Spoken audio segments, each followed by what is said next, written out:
שם אז לא ממתינים, מדברים, אולי זה, נביא את העורך דין, יארי, תעשה איזה קומבינה, דבר עם ההוא, תביא את ההוא, אופיר, אולי אתה מכיר איזה מישהו בארצות הברית, שיסדר לנו, אין את זה שם. אין קומבינות, אין כלום. שכר בעונש. אתה נעמד שם ובודקים מיד. בשיא הפשטות. הם יודעים טוב מאוד מיד, הם לא צריכים אותך בכלל שתעמוד שם, אבל בשביל לשתף אותך בדבר, כן, לקיים את מאמרו של הבורא, שואלים אותך, צדיק, מה עשית ביום פלוני? איך עשית? מה עשית? על כל המסלול של כל החיים צדיקים, אז גם משפט, נידון. עשה טוב, יגיעו שכרו. עשה רע, יגיעו עונשו, וכל עונש לא עליכם, המבין יבין.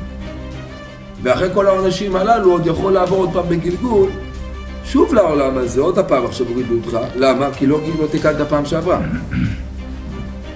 זה דבר שהוא לא פשוט. פשוט אנחנו, בני האדם, יש לנו גוף. נכון? יש לנו יצרים, מחשבות, אנחנו מדחיקים את המחשבה הזאת. למה לי לחשוב עליה עכשיו? אומר רשב"י, אדם הולך בעולם הזה, וחושב הוא שהעולם הזה שלו, ושהוא עתיד לחיות פה דורי דורות. אני אף פעם לא, אתה לא יודע, כי אתה מדבר איתי עולם הבא. אני הולך לחיות כמה? 300, 400, 500, מדבר איתי עוד 200 שנה, כן? כל אדם מרגיש את זה בלב, רבי שמעון מגלה לנו, זה יצאה, אומר לנו בלב, אתה יש לך עוד ים, אתה צעיר. כשהוא צעיר הזה, השם ישמור ויציל. כל האלו מסכנים 600 חיי, זה צעירים ומבוגרים. איזה גיל? לא עברו שליש חיים, רבן. מי יכול לתת פה איזה ערבות או איזה משהו ולהגיד מחר אני קם בריא, מחר אני... אתה עוד רגע לא יודע. מי דמיין? ביחד נחשוב. עמוק אבל. מי דמיין? ביום שישי. היינו פה ביחד. ערב שמחת תורה, כל מי שהיה איתי.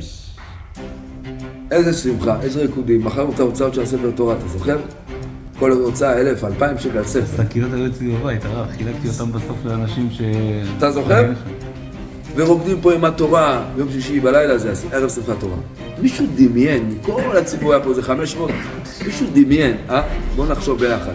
בחלום הכי מטורף, שיקרה מה שקרה כמה שעות אחרי, וקמת למלחמה בכלל, בשבת בבוקר, קמת למלחמת עולם.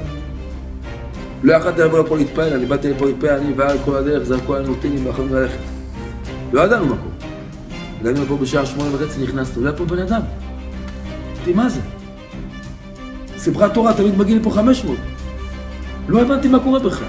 ראיתי 6 טילים, אבל אמרתי גם 6 טילים, שיבואו. אז יבואו חצי מהכמות. מי ידע מאחורי הקלעים שחס שלום הרגו לנו שם וטבחו מישהו דמיין, מישהו יכל לדמיין את זה? מישהו יכל לקרוא תרחיש כזה? לא. זה קרה. אותו דבר זמן המוות של האדם.